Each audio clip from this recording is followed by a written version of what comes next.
네, 우리 계속 레이기 보고 있습니다. 여러분, 이쯤 되면 이제 뭐 어느 정도 큰 방향은 이제 익숙해지셨죠. 하나님 앞으로 나아가는 제사, 소위 이제 예배의 내용이 어떻게 보면 전반부의 내용이라면 이제 오늘 다룰 속죄일을 기준으로 후반부의 내용은 어떻게 살아내야 되느냐라는 것이죠. 레이기에 대한 오해 중에 하나는 제사의 책이다라고만 많이 알지만 사실은 대부분의 많은 내용들은 제사를 중심으로 어떻게 살아야 되느냐라는 겁니다. 제사하기 위해 어떻게 정함과 부정함을 구별해야 되는지, 또한 제사들이 인생을 어떻게 살아내야 되는지, 이런 방향을 갖고 있는 것이죠. 오늘은 이제 정결법을 마무리하면서 속죄일의 일에 대한 이야기를 같이 묶어서 말씀을 나누도록 하겠습니다. 자, 마무리하는 김에 좀 정리해보면 11장에서는 음식 얘기가 나왔죠. 요 11장에서 앞으로 다룰 15장까지의 정결법의 기본 원리가 나왔습니다. 뭘 먹냐 안 먹냐의 문제가 아니었습니다. 주의 백성들은 음식을 먹는 일상 속에서도 구별된 기준이 있어야 된다, 이런 거였죠. 지금도 이걸 문자적으로 적용한다면 못 먹을 거 참 많습니다. 낙지도 못 먹고 추어탕도 못 먹고 못 먹을 게 상당히 많은데, 그렇게 볼 게 아니라 왜 그 당시에는 그런 기준으로 이 음식을 못 먹게 하셨느냐라고 할 때 그 안에 원리는 거룩인 거죠. 12장은 산모에 대한 정결법을 다뤘습니다. 8절의 짧은 내용이었지만 그 안에 우리가 배워야 될 것들을 좀 살펴봤고요. 그리고 13장, 14장은 한 묶음이었죠. 그래서 13장 키워드는 진단. 그래서 제사장이 악성 범죄의 현상들을 진단해서 부정하다 그러면 진영 밖으로 나가야 됐습니다. 그만큼 되게 중요한 판단이었죠. 그런 의미에서 되게 진단을 잘해야 됐다라는 얘기였고, 그 과정은 어떻게 그럼 회복되느냐. 진영 밖에 있던 사람이 회복되어서 어떤 복잡한 절차를 통해서 14장 내용의 정결을 얻게 되는지에 대한 내용이 있었습니다. 오늘은 이제 남녀 유출병인데요. 내용을 간단히 보자면 남성과 여성의 생식기관에서 나오는 유출물과 관련된 부정을 다룹니다. 네 부분으로 나누는데요. 먼저 두 그룹의 남성에 대한 내용입니다. 그래서 비정상적인 유출, 한마디로 말하면 병이죠, 병. 통제되지 않는 유출을 말합니다. 몸에서 피와 고름이 나오는 거예요. 그리고 정상적인 유출이라는 겁니다. 그리고 여성의 정상적인 유출, 월경과 생리를 얘기합니다. 그리고 비정상적인 유출, 이런 구조로 되게 짜임새 있게 되어 있습니다. 그리고 마지막에 정결법에 대한 결론이 정리되어 있습니다. 자, 이거 살피기 전에 이제 우리가 마무리하면서 요거를 잊지 말아야겠다 싶습니다. 일단 정결법은 문자적으로 준수할 건 아니다라는 것입니다. 이미 예수님 안에서 이루어진 내용들이기 때문이고, 가장 중요한 것은 그 내면의 원리인 거룩이 뭐냐, 하나님께서 그때 당시 요구하시던 거룩의 내용이 뭐냐 할 때 그게 오늘 우리에게 어떻게 적용될 수 있을지, 소위 이제 심사숙고하는 고민, 이게 참 중요합니다. 그래서 여러분 레위기를 읽으면 되게 피곤한 이유가 뭐냐면 딱히 읽혀지지 않은 것도 있지만 이대로 오늘 어떻게 살라는 거야? 여러분 어떠세요? 저는 그렇거든요. 이게 왜 어떻게 살라는 거야 도대체? 이런 게 되게 고민이잖아요. 레위기대로 산다는 게 뭐지?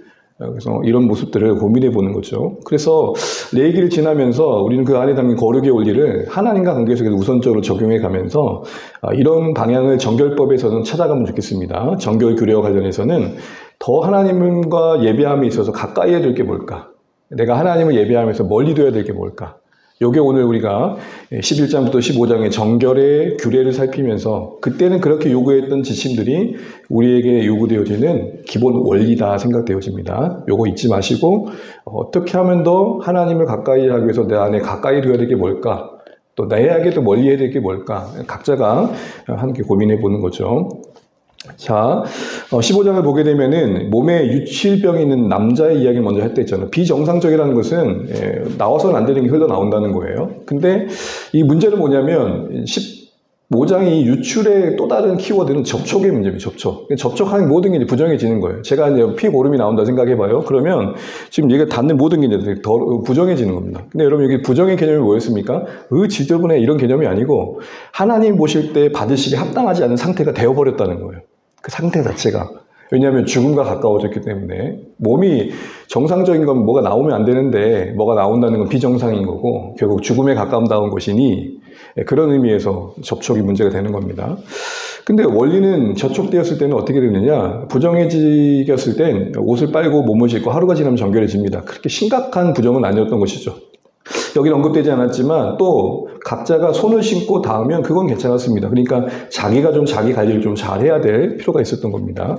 한 묶음으로 보면 이런 내용입니다. 긴 내용인데 딱 이 내용입니다.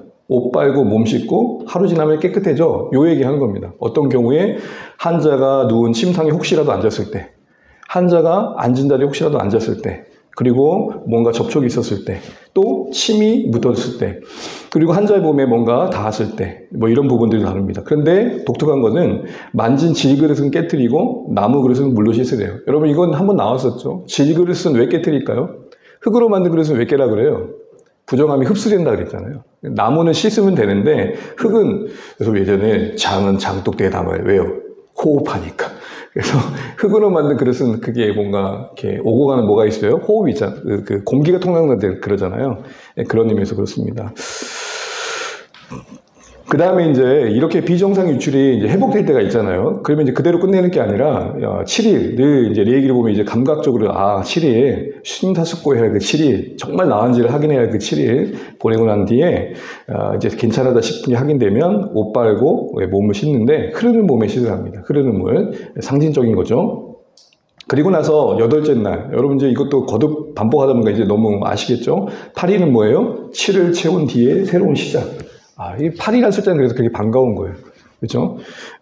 나이 들어갈 때 팔팔한 것도 좋고, 8이 얼마나 좋아요. 그죠? 8이 안으로 굽는 거, 이건 아닌가?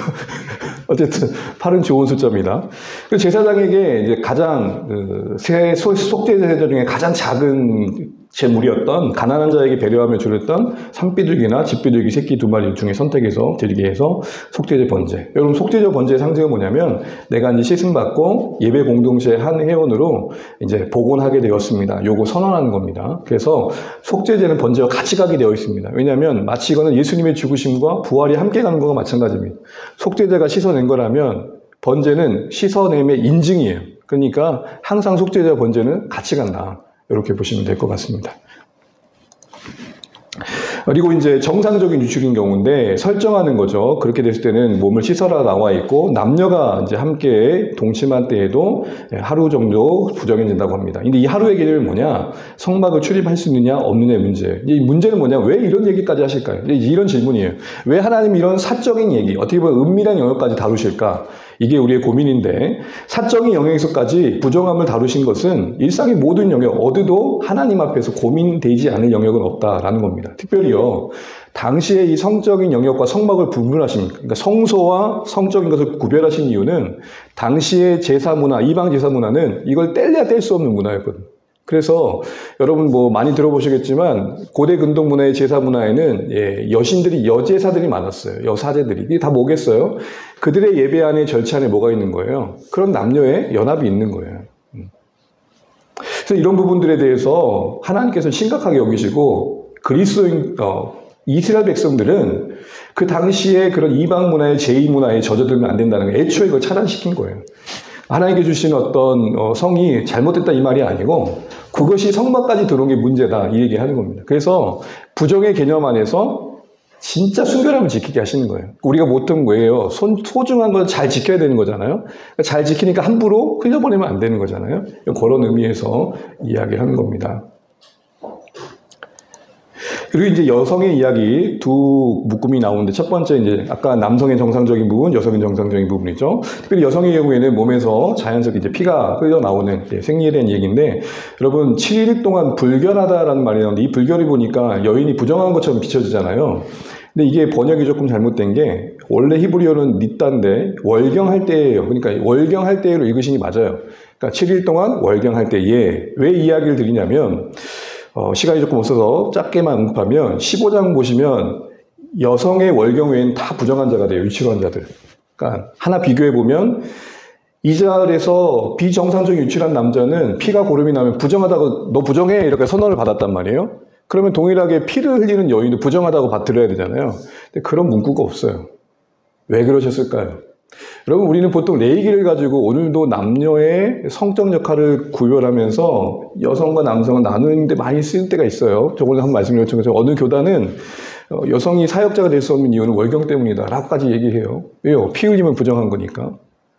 이런 얘기까지 레이기를 가지고 한다는 게 황당무계하잖아요. 근데 여러분 말씀을 가만히 보시면 하나님 애초에 그 당시의 의식 속에 여인을 천대하고 무시했던 것보단 좀 더 수준 있는 모습으로 따뜻하게 대하십니다. 월경은 몸에서 피가 흘리는 것은 당시 고대 근동 문화의 자료를 찾아보게 되면은 여러 편견이 있었어요. 되게 혐오스럽게 바라봤고 억압의 수단으로 썼었어요. 너 저주받았다 뭐 이런 식으로 말입니다. 근데 하나님은 오늘 이 특별히 피 흘림을 다루는 여인에 대해서는 부정하다는 말을 꺼내지 않으세요.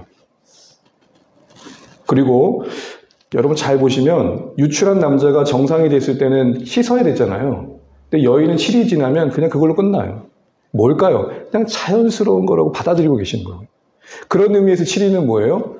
보호해 주시는 거예요. 그러니까 여인이 다른 사람들이 접촉하지 못하도록 하나님께서 이제 배려해 주신 거죠. 그럼 이렇게 보면 여러분 성경은 이미 남녀에 대한 진리 자체가 이미 오늘과 다르지 않아요. 생리 중에 여인이 또 어딘가 닿으면 접촉되는데 이것도 한번 비교해 보세요. 남자들이 닿는 것들은 부정한 게 많아져요. 근데 여인들은 최소 어떤 것만 부정해지냐면 그냥 앉았던 거, 누웠던 거. 남자들이 문제가 많아요. 닿는 것보다 문제를 일으키니까. 죄송해요. 오해 없이 드세요. 농담입니다. 이거 듣고 또 목사님 이상하다. 페미니스트 아니냐 막 이러고 있는 거 아닙니까 또. 제가 무슨 일이 뭐냐면 비교해 보면 의외로 여성의 유출 부분에 대해서는 하나님께서 크게 여기지 않으시다는 거예요. 일상을 살아갈 수 있도록 도와주시고 계시더라는 거예요. 그리고 생리 중 여성과 침상을 함께하는 그 경우에는 혹시라도 그러면 안 되는 그런 경우에는 정결의 규를 지켜라 말씀합니다.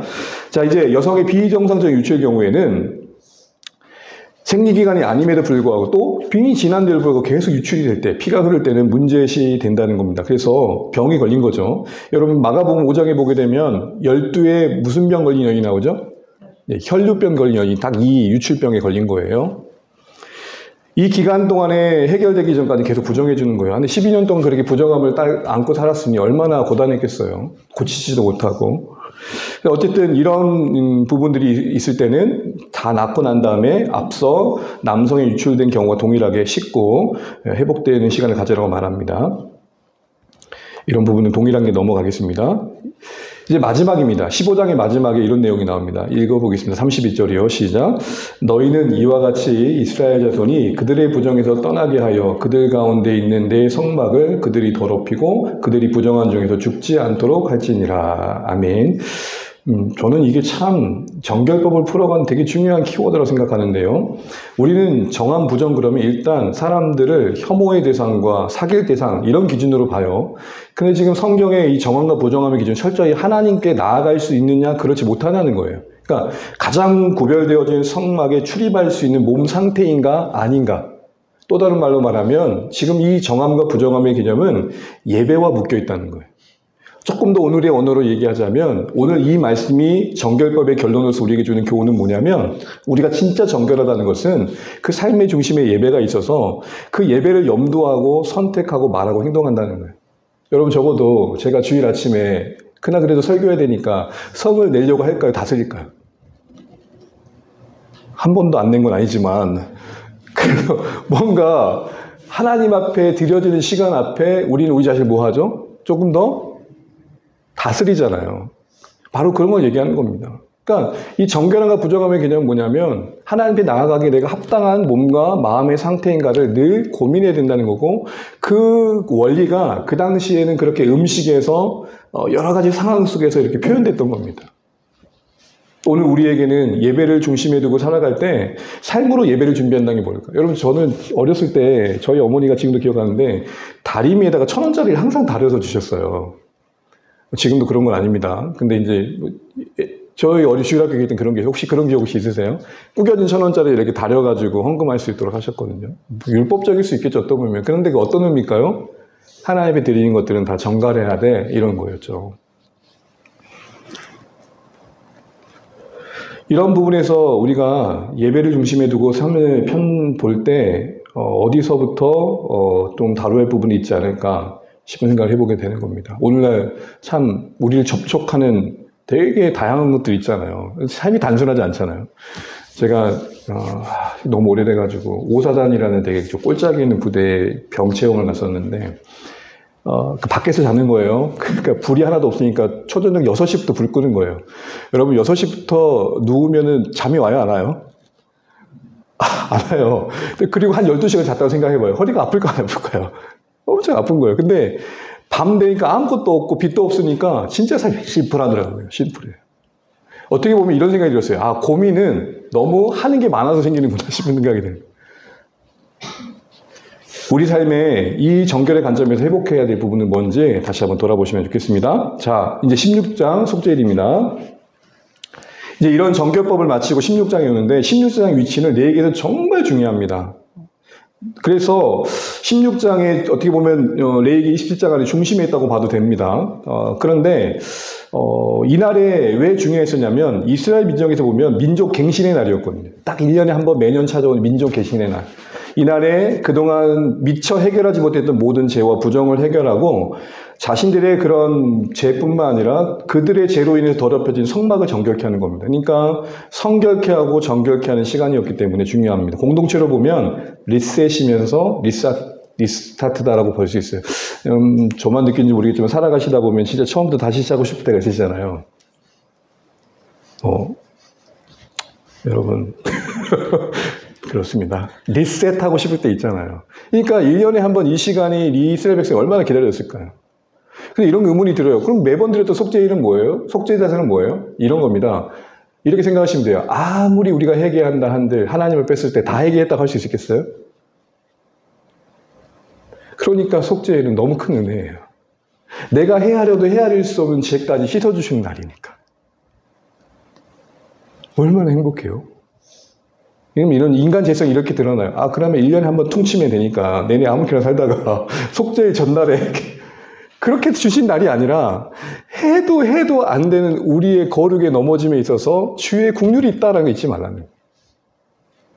그럼 속죄일이 얼마나 은혜의 날이에요. 그래서 여러분 구조적으로 보게 되면 15장까지는 정결이었잖아요. 부정함이고 정함. 그래서 그걸 아무리 고민해도 해결할 수 없던 그 부정함들이 16장에서 털어지고 이제는 그 가벼운 마음과 새로운 마음으로 17장 이후로 요구되는 걸 살라는 거예요.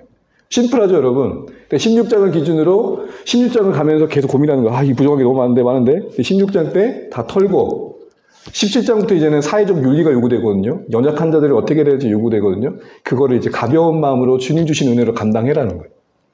이게 바로 레위기의 중요한 구조입니다. 자, 이런 순서로 돼 있고요. 성경을 읽은 것들을 좀 따라가면서 정리해 볼 테니까 한번 기본적인 그냥 외워야겠다 정리를 한번 해보십시오. 먼저 제사장 아론과 두 아들 나답 대제사장 아론의 두 아들이 죽음을 언급하세요. 그 친구들이 왜 죽었죠? 지성소 들어가서는 안 되는 걸 함부로 한 거예요. 아마 상상해보면 이랬을 거예요. 저 보세요. 이게 휘장이에요. 언약궤가 있는 휘장. 아마 이랬을 거예요. 뭔데 못 들어가게 하는 거야? 이런 거죠. 그러다가 뭐예요? 죽은 거예요. 그때 그 본문에 봤을 때 10장에서는 그들이 아마 취했을 거다라는 얘기도 했었죠. 이 얘기를 왜 꺼내실까요? 이제 아론이 속죄를 드릴 때 이제 1년에 한 번 들어갈 수 있는 곳에 들어가거든요. 그러니까 여러분 혹시 놀이기구 탈 때요. 보통 그 옆에 있는 요원들이 안전교육 하시죠. 이거 타면 이거 조심하셔야 돼 하잖아요. 안전바 이거 들면 안 돼요. 바로 그런 개념인 거예요. 이제 1년에 딱 한 번 아무 때나 들어갈 수 없고 딱 한 번 들어갈 수 있는 속죄일에 지성소 들어가기 전에 누구를 준비시키는 거예요? 아론을 준비시키는 거예요. 기억해라. 너희 두 아들이 왜 죽었는지. 너도 예외 아니야. 그러니까 하나님께서 원하시는 때에 하나님이 허락하신 방법으로 들어와야 가능해. 이 얘기를 하는 겁니다. 왜 그럴까요? 속죄소, 언약궤. 속죄소는 언약궤는 같은 말입니다. 그 뚜껑이 속죄소고 하나님의 임재를 같이 했기 때문입니다. 이거 우리 너무 잘하는 거죠.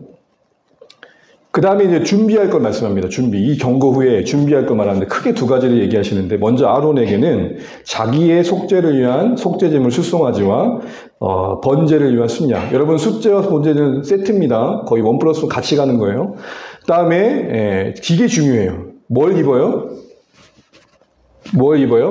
세마포 옷을 입는 거예요. 영광스러웠던 대제사장 옷은 하나님이 어떤 분신을 드러냈다면 이제는 소박하고 검소해 보이는 세마포 그 흰 옷을 입어요. 왜 그렇게 하셨을까요? 이게 속죄소의 정신이, 속죄일의 정신에 맞물리는 거예요.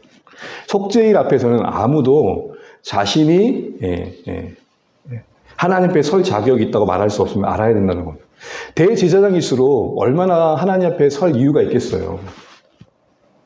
명망 있는 자잖아요. 네, 속죄일이 중요한 것은 어떤 면망이 있느냐가 아니라 얼만큼 절망했느냐. 너 사회에서 어떤 옷을 입고 있었어?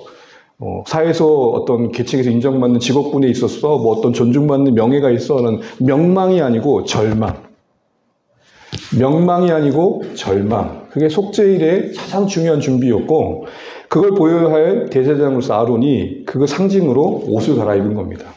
이 옷 갈아입음 속에는 제사장인 자신도 이스라엘 백성의 용서와 긍휼을 구하는 자리에 있었지만, 그 예배를 돕는 자리에 있었지만, 자기 자신도 그 일이 예외가 되지 않은 것과 내가 이스라엘 위에 섬긴다고 해가지고 더 나은 자 아님을 고백하는 겁니다. 그럼 이런 이 세마포 옷으로 갈아입을 수 있는 영성이 전 교회 안에 많이 필요한 것 같아요. 사회에서 교수님이면 여기서도 교수님은 아니잖아요. 뭐라고 하자는 게 아니라 우리는 어느 순간 사회에서 입혀준 옷을 교회에서도 고스란히 입고 있을 때가 있더라고요. 교회 오시면 뭘로 갈아입으셔야 돼요? 예? 세마포로 갈아입으셔야 돼, 세마포. 허연 옷으로. 뭐 입고 오셨다고 이렇게 하지 마시고, 예, 입으셔야 돼요. 그렇다고 다음 주부터 다 흰 옷만 입고 온다, 진짜. 그러다가. 하나님의 긍휼이 필요한 걸 고백하는 겁니다. 그리고 정말 중요한 제물이 있었는데, 이제 백성을 위한 제물인데요. 바로 순염소 2마리의 속죄 제물과 번제 제물은 순양으로 같아요. 비교해 보시면 딱 보이시죠? 이걸 준비했습니다. 이제 준비한 걸 어떻게 하느냐의 기본적인 실행에 앞서서 강조해야 할 2가지를 강조하시는데, 첫 번째는 아론아, 제사는 너 거부터 드려야 돼. 무슨 말이죠? 그 세마포 정신에 합당한 거죠. 제가 먼저 용서를 구해야 됩니다라는 겁니다. 그리고 백성을 위해 드리는 속죄 제물은 순염소 2마리인데 다 바치는 게 아니고요. 이게 속죄일의 하이라이트입니다.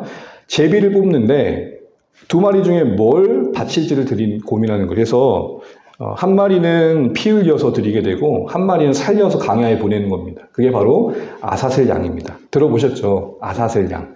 여기에 대한 해석이 참 많습니다. 그러나 어떤 해석을 하든지 간에 공통점은 뭐냐? 이 염소에게, 이 신염소에게 제 짐이 주어지고 이스라엘의 짐을 지고 죄의 짐을 지고 대신 저 멀리 떠난다는 겁니다. 저는 이 해석이 좀 더 맞다고 봐요. 여러분 성경에도 간주해 보게 되면 내보내는 염소라고 있을 겁니다. 여러분 아사셀 딱 했고 옆에 번호 있는 성경 있으시죠? 그 보트 아래 보면 뭐라고 있어요? 내보내는 염소.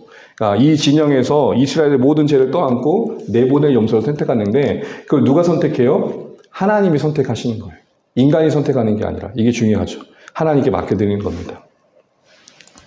이런 준비가 끝나고 이제 실행하는 겁니다. 쭉 한번 그림을 그려보세요. 첫 번째 앞서 말씀한 것처럼 제사장은 자신과 자신의 가족을 위해서 먼저 피 흘리는 제사를 드립니다. 속죄제물 수송화를 드리는 거죠. 이거 너무 언급되는 이름이 많아서 좀 간단히 생략하겠습니다. 그리고 나서 근데 이제 중요한 건, 이 제사장이 드릴 때 중요한 거는 바로 들어가는 게 아니라 절차 중에 하나가 뭐냐면 향을 피우는 겁니다. 그래서 번제단에서 불을 담아가지고 향을 피워서 연기를 피워요, 속죄소에. 왜 그랬을까요? 그 향연은 구름과 같은 기능을 하는 겁니다. 하나님의 임재가 있을 때마다 구름이 있었던 것은 하나님의 본체를 아무도 볼 수 없기 때문이죠. 그래서 제사장은 들어가기 전에 향을 피워가지고 그 구름 가운데서 향 속에서 연기 속에서 삐를 뿌렸던 겁니다. 두 번째는 백성을 위해서 속죄제물의 피를 속죄소에 뿌렸는데요. 이건 뭐 2번, 어떻게 보면 수송아지를 뿌리고 염소피도 뿌린 거죠. 2번 하게 됩니다. 그런데 백성을 위한 피는 더 나아갑니다. 어디까지 나가냐면 향단 뿔에, 그리고 번제단 뿔까지. 그러니까 성막 전체에 주요한 기능을 하는 곳에 피를 발랐던 겁니다. 이렇게 해서 오염된 성소가 깨끗해지는 절차를 밟게 된 겁니다. 이제 2번째 단계, 피 뿌리고 난 다음에 2번째는 뭐예요? 바로 아사셀 염소를 보내는 게, 이게 이스라엘 백성들이 볼 때 참 많은 의미들을 생각하겠을 것 같아요. 아사셀을 위한 염소는 성막 앞에서 하나님이 뽑으신 양 염소인데 추방됩니다. 추방되기 전에 하는 절차가 뭐냐면, 대제사장이 아사셀 그 염소로 구별된 염소의 머리를 한 손으로 하는 게, 뭐 어떤 손으로요? 2손으로. 이게 뭐예요? 다 가져가라, 그냥. 다 가져라. 하나도 빼지 말고 다 가져가라. 그래서 아사셀은 모든 짐을 대신 지고 가게 됩니다. 이거를 신학적 용어로 이스라엘의 죄가 아사셀 그 염소에게 옮겨졌다 해서 전가됐다라는 겁니다. 그 다음에 이렇게 염소가 준비되면 미리 약속된 사람이, 준비된 사람이 강야로 그 염소를 데리고 갑니다. 근데 어디까지 데려가느냐? 접근하기 어려운 땅, 사람이 없는 곳까지 데려갑니다. 그래서 이렇게 데려가요. 이 데려간 염소를 볼 때 이스라엘 백성들이 어떤 마음이었을까요? 우리의 죄가 여기서 떠나는구나. 우리의 죄가 멀어져 가는구나. 그리고 이 염소는 아무도 없는 곳에 던져집니다. 뭐 어떤 기록에는 낭떠러질 때 같은 데서 떨어진다는 말도 있지만 어쨌든 아무도 없는 곳에 보내져서 동물의 밥이 되게 하는 거죠. 어쨌든 죽겠죠. 이게 뭘 말할까요? 너무 잘 아신 것처럼 어린 양 대신 우리 주님께서 친히 자신의 몸에 우리의 죄를 담당하신 사건을 말하는 겁니다. 그래서 우리는 아사셀 염소를 보면서 희생양이 되신 예수님의 십자가의 사역을 동시에 함께 보게 되는 겁니다. 그런데 구약의 역할은 뭐냐면 명문화될 수 있는, 한 문장 될 수 있는, 어떻게 보면 차가운 문장 하나로 끝날 수 있는 문장에 많은 상상력을 부여하는 게 아닌가 싶어요. 예수님이 우리 죄 담당하셔서 한 문장이잖아요. 근데 여기에 아사셀 염소를 떠올리는 거예요. 그러면 많은 다양한 이 속죄함의 의미가 해석이 되는 거죠. 그냥 당연히 죽으신 게 아니라 그 무거운 죄 짊고 죽으셨고, 그리고 내 죄를 멀리 나로부터 멀리 떠나게 하시는 사역이었다는 걸 이해하게 되는 거예요. 그래서 구약은 신약을 풍성케 합니다. 그리고 신약은 구약을 분명하게 하죠. 이런 역할을 우리가 생각해 보게 됩니다. 그래서 여러분 아사셀 양을 보면서 이걸 우리 죄 대신 짊어지신 강야로 행하신 예수님의 모습을 떠올리시면 좋겠습니다. 그래서 이 염소가 무인지경 다시 돌아올 수 없는 단절의 땅까지 갔듯이 예수님께서 내 죄를 다시 내게로 돌이키지 않게 하심을 신뢰하면서 우리가 더 하나님 앞에 나아가야겠다 싶어요. 하나님 앞에 나갈 때 어떤 죄책감이나 불편한 마음, 예배 드릴 때 우리가 뭔가 편하지 않은 마음이 있다는 것은 우리가 다시 한번 생각해 볼 필요가 있습니다. 여러분 이거 하나를 분명히 하시면 좋겠습니다. 신앙의 여정은 구주 되신 예수님을 향한 믿음의 필요성을 깨달아가는 여정입니다. 믿고 난 다음에 이제 내가 주님을 위해 할 일만 남긴 게 아니라 주님이 없으면 안 되는 인생을 확인해 가는 겁니다. 사랑 없는 모습에서 늘 넘어지는 모습에서 예수 믿고 난 다음에 여전히 나는 은혜가 필요한 것을 확인해가는 매일의 삶이 신앙의 여정입니다. 그게 성화입니다. 그런데 우리는 이런 때가 있어요. 예수님께서 나를 위해 하신 일을 다 하셨고 이제 내가 주님을 위해 할 일만 남았다. 그게 생각이 잘못된 거라는 겁니다. 주님이 우리를 위해서 흘리신 피는 입장료 정도가 아니라 우리 평생이 뿌리내려야 할 삶의 근원입니다. 그래서 신앙의 여정을 제대로 걸어가고 있다는 증거는 내 소망이 예수께로 점점 가고 있는 겁니다. 그러기에 예수, 그러므로 예수, 그러나 예수. 이게 우리의 고백이 되는 거죠. 자, 3단계 이제 마지막으로 이제 다 마친 다음에는 이제 분위기가 밝아집니다. 제사장도 옷을 갈아입습니다. 왜냐하면 이제 이스라엘 백성들의 제사를 이제 본격적으로 도와야 되거든요. 그래서 옷을 원래 제사장 옷으로 갈아입고 자신과 백성을 위한 번제를 드린 뒤에 바로 백성들을 위해서 속죄 제사를 드리게 됩니다. 그리고 앞서 염소를 데리고 진영을 밖에 떠났던 사람 있잖아요. 그리고 이 속죄제 과정에서 고기를 태우기 위해서 진영 밖에 나갔던 사람도 다시 들어올 때는 그냥 들어오면 안 되고 깨끗이 씻고 들어와야 됐습니다. 정결의식이 필요했습니다. 이건 당연한 거겠죠. 여러분 내내 청소했는데 밖에서 신발 신고 들어오면 여러분 뭐라 그러세요? 벗고 와, 씻고 와 뭐 이러잖아요. 이런 개념입니다. 어렵지 않으시죠? 이제 마지막으로 속죄일을 마무리하면서 몇 가지의 의식을 제정하십니다. 먼저 이거 한 해만 하지 말라는 겁니다. 매해 반복하라는 겁니다. 우리 30절 말씀 같이 한번 읽어볼게요. 시작. 이날에 너희의 모든 죄에서 너희가 여호와 앞에서 정결하게 하리니 너희의 모든 죄에서 너희가 여호와 앞에 정결하리라. 아멘. 모든 죄에서 내가 구하지도 못했고 회개하지 못했던 모든 죄에서 정함을 얻고 성소가 깨끗해진다. 이 말씀을 하시는데 이 약속 때문에 매년 지키라는 겁니다. 그래서 7월 10일 이스라엘 달력으로 7월 10일에 매년 이 날을 지켜야 됐습니다. 그래서 이스라엘에게는 7월은 참 중요한 달입니다. 7월 1일에 나팔절부터 시작해가지고 이 속죄일까지 아주 중요한 일정을 보내게 됩니다. 매년 열린 은혜의 기림을 말하면서 32절에 이런 말씀을 하세요. 아론이 죽더라도 그의 아들들이 계속 그걸 위임받아서 중단 없이 이루어지게 하라는 겁니다. 근데 여러분, 근데 여기서 뭘 보게 돼요? 이들의 속죄일은 반복됐어야 됐구나. 그런데 예수님의 속죄 양 되어 주신 그 사역은 단번에 드리신 것이기에 우리가 감사하며 누려야겠다는 것도 생각해 보게 됩니다. 더 나아가서 이 속죄일은 거류민들, 나그네들 모두가 지키는 겁니다. 그래서 여러분 이스라엘 예배를 보게 되면은 민족적이라는 측면보다는 열방적이죠. 그래서 이스라엘은 항상 그 공동체 예배에 열림이 있었고 환대가 있었습니다. 이걸 우리는 잘 알아야겠습니다. 이제 마무리하면서요, 이스라엘 이날에 스스로 괴롭게 하라고 말합니다. 아무 일도 하지 말라고 해요. 또 애통의 날이고 그 곡하는 날이었던 거예요. 그래서 철저한 해결을 요구하시는 거고, 그러면서 이렇게 말씀하십니다. 괴로울수록 안식 중에 안식이 될 거라. 아, 이거 진짜 어떤 의미일까요? 힘들면 힘들수록 안식 중에 안식이 돼요. 여러분, 안식은 편안한 거 아니에요? 근데 괴로우면 괴로울수록 안식일 중에 안식일이 된대요. 뭔 말일까요? 이 괴로움과 쉼이 언밸런스하고 서로 어울려 보이지 않지만 영적으로 보면 이런 겁니다. 내가 짊어지면 짊어질수록 힘드니 하나님께 맡기는 거고, 내가 내 성정대로 살려 하면 더 어려워지니 나를 죽이는 겁니다. 그게 힘든 괴로움이지만 그게 나를 더 자유케 한다. 이게 속죄일인 겁니다. 여러분, 속죄일을 마치면서 이 속죄일을 안식일 중에 안식일, 진짜 참된 안식이 주어진 날이라고 말했던 이유는 바로 속죄 염소로 예표되어진 속죄 양 되신 예수님의 사역 속에 이루어진 일들임을 보여주시는 겁니다. 저 자신에게 먼저 물어봅니다. 여러분, 예수 믿기 때문에 그 맡김 속에 누리는 자유가 있으신지 돌아보시면 좋겠습니다. 매일이 심란하잖아요. 어제도 언양을 지나가다 보니까 좀 불이 실제적으로 눈앞에 일어나고 보니까 좀 당황스럽더라고요.